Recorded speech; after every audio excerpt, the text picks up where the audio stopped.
I remember working with a team that flat out refused to use user stories. They thought it was a bit silly and unnecessary, they just didn't get it. So, we sat down with a few of their sample items, and I asked them, what is a user story?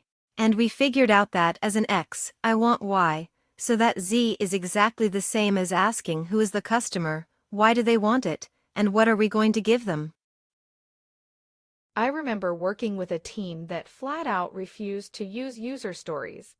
They thought it was a bit silly and unnecessary. They just didn't get it. So we sat down with a few of their sample items, and I asked them, what is a user story?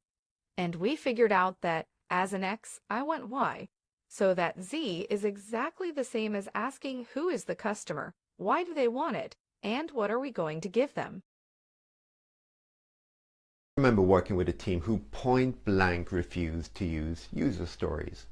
They thought it was a bit silly, a bit unnecessary. They just didn't get it. So we sat down with a few of their sample items and I asked them, what is a user story? And we figured out that as an X, I want Y, so that Z is exactly the same as asking who is the customer, why do they want it, and what are we going to give them?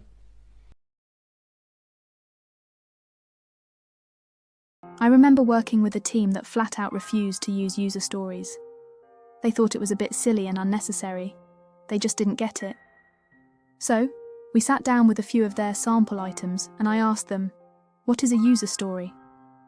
And we figured out that as an X, I want Y, so that Z is exactly the same as asking who is the customer, why do they want it, and what are we going to give them?